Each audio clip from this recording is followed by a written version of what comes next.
안녕하세요. 박영재 친절한 은퇴스쿨입니다.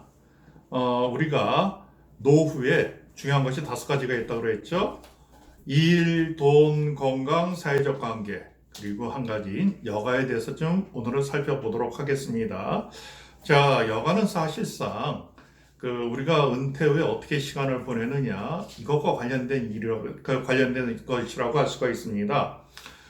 제가 제 방송 시청하시는 시청자분들께 여쭤볼게요.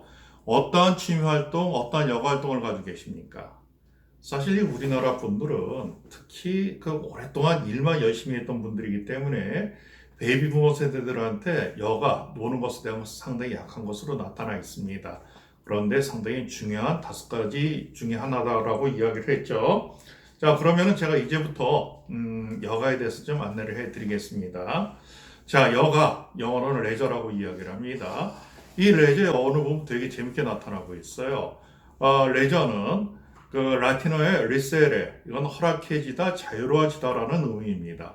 와, 스콜레, 이건 그리스어인데요. 일에서 해방되어 자유로워지다라는 이런 의미인데 참 그리스 사람들이 재밌었어요. 이 사람들은 다른 사람들과 어떤 대화를 하면서 어떤 사건에 대한 것들을 이야기를 하면서 생각에 대한 사유를 하는 것을 어떠한 노는 것이다라고 생각을 했다라고 이야기를 합니다. 그래서 이 스콜레에서 스쿨로 발전이 됐고요. 또 스콜라로 발전이 됐다라고 이야기를 하고 있습니다. 그런데 우리나라는 사실상 학생들이 학교에서 공부만 하고 있지만은 외국 같은 경우에는 학교에서 많은 노는 것에 대한 것들, 즐기는 것에 대한 것들을 학교 수업에서 충당한다라고 이야기를 하는데 상당히 부러운 이야기일 수도 있습니다. 그래서 여가를 한마디로 정의를 하면은 가정, 직장, 사회로부터 부과된 의무에서 벗어나서 자유로움을 향유할 수 있는 그런 여유 시간을 여가라고 이야기를 합니다. 또 이 여가 활동을 통해서 지식과 능력을 내가 키울 수가 있고요. 창조력을 발휘할 수 있는 등 자기 개발과 사회적 성취 등을 할 수 있는 어떠한 여가 활동의 주최자들의 정체감을 높일 수 있는 이러한 활동을 이야기를 하고 있습니다. 자, 일반적으로 이야기를 할 때 여가는 이렇게 이야기를 하죠. 자녀 시간의 기준으로 이야기를 사실 많이 합니다. 하루 24시간 가운데에서 필수적인 시간을 제한 나머지 시간을 의미하기도 하는데요. 이 좀 오래된 자료긴 하지만은 우리가 60에 은퇴해서 80세까지 20년을 더 산다고 했을 때에 과연 우리가 시간을 어떻게 소비하는 것에 대한 것들을 한번 살펴봤더니 이렇게 나옵니다. 80년 가운데에서 필수적으로 써야 되는 생애 필수 시간은 30만 시간이라고 이야기를 합니다. 그럼 생애 필수 시간은 무엇이냐? 식사, 목욕, 수면 또는 은행 같은 어떠한 필수적인 활동들을 이야기를 합니다. 자, 우리가 이제까지 일만 해왔는데요.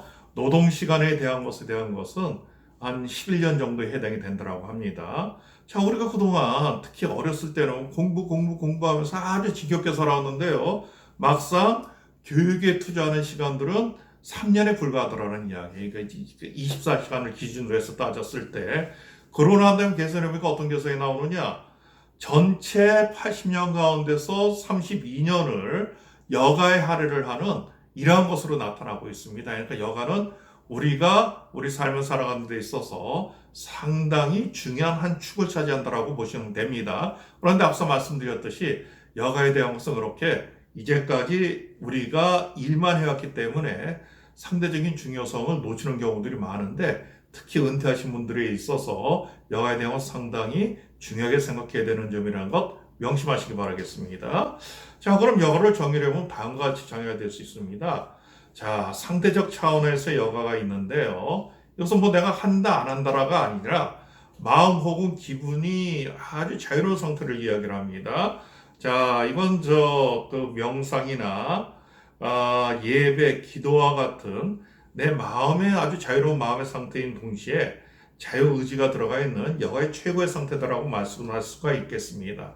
자, 활동적인 차원이 있어요. 이것은 본인이 자발적으로 원해서 즐기는 모든 활동들을 이야기를 하는데요.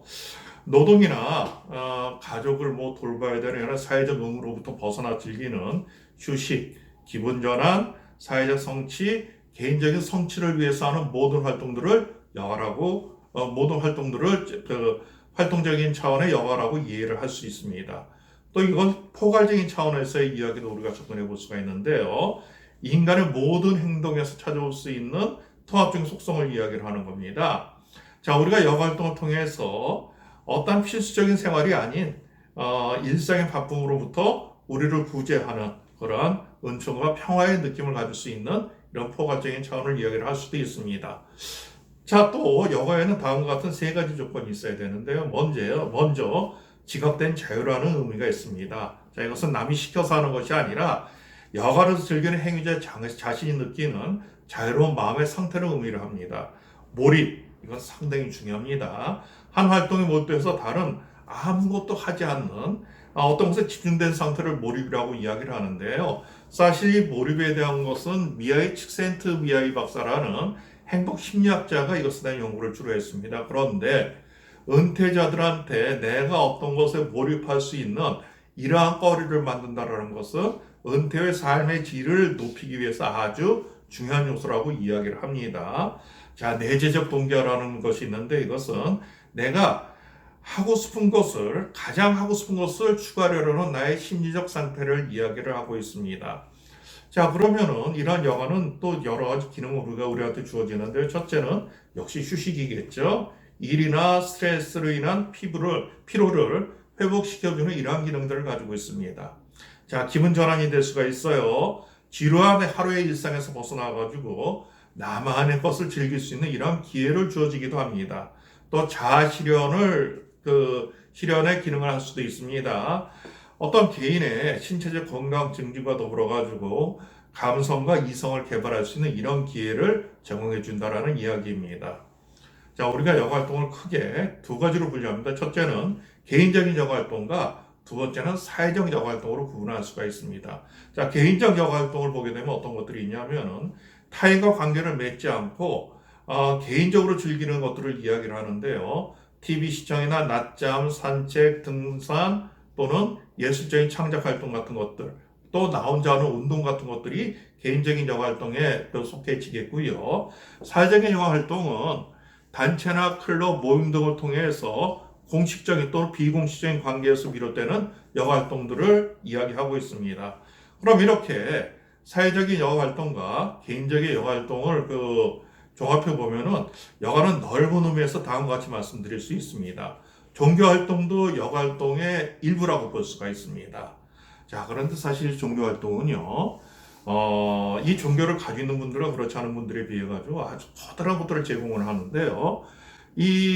우리가 어떤 시간을 보내는 데 있어서 다음과 같은 세 가지를 중시해야 된답니다. 어떤 일에 대한 부분이고요. 내 여가 활동에 대한 부분이고 또 하나가 봉사활동에 대한 부분이라고 이야기를 하는데 사실 옆에서 이렇게 관찰해 보면은 종교활동을 통해서 이 세 가지가 다 충족되는 경향들이 있습니다. 자, 내가 교회가 됐건 성당이 됐건 어떠한 종교 커뮤니티에 있으면서 자연스럽게 사람과 만나게 되죠. 거기서 동호회활동을 하게 되죠. 또 봉사활동을 하게 되죠. 또 이 과정에서 어떤 경제적인 정보를 얻을 수도 있다는 그런 부분들이 있고요. 또 하나 어르신들 가운데서 종교를 가지고 있는 분들과 그렇지 않은 분들을 비교를 해보니까는, 조사를 해보니까 종교를 가지고 계신 분들이 건강이나 어떤 기타의 심리적인 안정 상태에서 훨씬 도움이 된다라고 이야기를 합니다. 자, 종교를 가지고 계시지 않은 분들은 종교를 갖는 것도 아주 괜찮다라고 생각을 하는데요. 기왕이면은 나의 가족들과 같은 종교 활동을 영위하시는 것이 좋겠습니다. 자, 정치 활동도 나의 의견을 적극적으로 피력을 하고 다른 사람들과 같이 움직이는 거기 때문에 넓은 의미에서 보면 여가 활동의 일종이라고 볼 수 있습니다. 그다음 또 하나 자원봉사 활동도 넓은 부류에서 여가 활동의 한 분야예요. 대신에 이 자원봉사 활동은 그 나름대로 나의 어떠한 심리적인 또는 건강에 관련돼서 상당히 많은 도움을 주고 있으니까 이것 좀 더 우리가 적극적으로 생각해 볼 필요가 있겠죠. 자, 그 다음에 일반적으로 여가 활동이라고 했을 때 다음과 같이 분류를 합니다. 문화예술을 관람하고 직접 참여하는 활동. 내가 직접 합창단 활동을 한다라던가 또는 발레 공연을 구경한다라던가 다른 합창단을 구경한다는 거, 합창도 공연을 구경한다는 것이 여기 들어가겠죠. 그다음 스포츠 관람 및 참여 활동도 아주 중요한 것 중에 하나인데요. 가장 일반적인 형태는 아마 남성분들 같은 경우에는 조기 축구회 같은 경우들이 대표적일 수도 있겠죠. 직접 내가 참여를 할 수도 있고 또는 프로 축구나 프로 야구 어떤 스포츠에 적극적으로 내가 개입하는 것도 관람하는 것도 이 여가 활동이 아주 중요합니다. 학습 활동, 내가 새로운 것을 배우는 것들.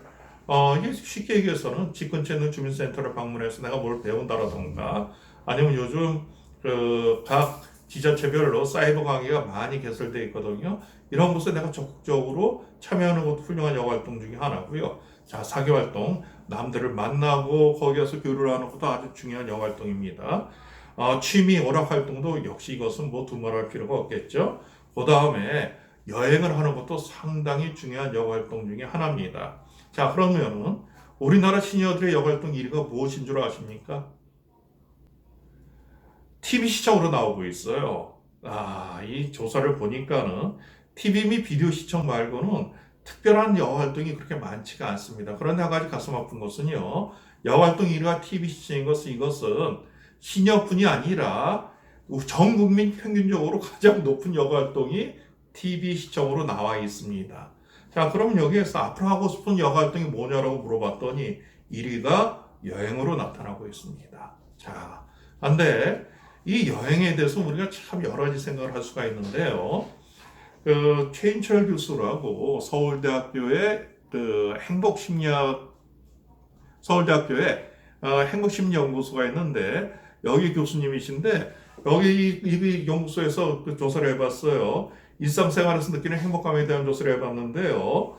보니까는 X축은 어떤 그 활동의 의미가 얼마나 높으냐라는 부분들이고요. 이게 어떤 가치 부분일 수가 있죠. Y축은 이게 재밌느냐 재미없느냐 이쪽을 나타나고 있는데 자, 제일 높게 나타난 것은 여행, 데이트, 운동, 산책과 같은 것으로 나타났습니다.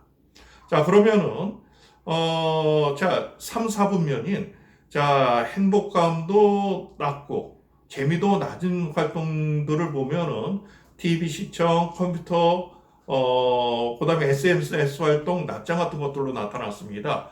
그렇게 보면은 어떤 면에서는 이 여행이 우리한테 재미도 주고 새로운 것을 경험할 수 있는 것들을 주기 때문에 상당히 괜찮은 행복을 줄 수 있는 이러한 여가 활동이라고 할 수가 있겠습니다. 자, 오늘은 여가 활동에 대한 전체적인 이야기를 같이 한번 나눠봤습니다.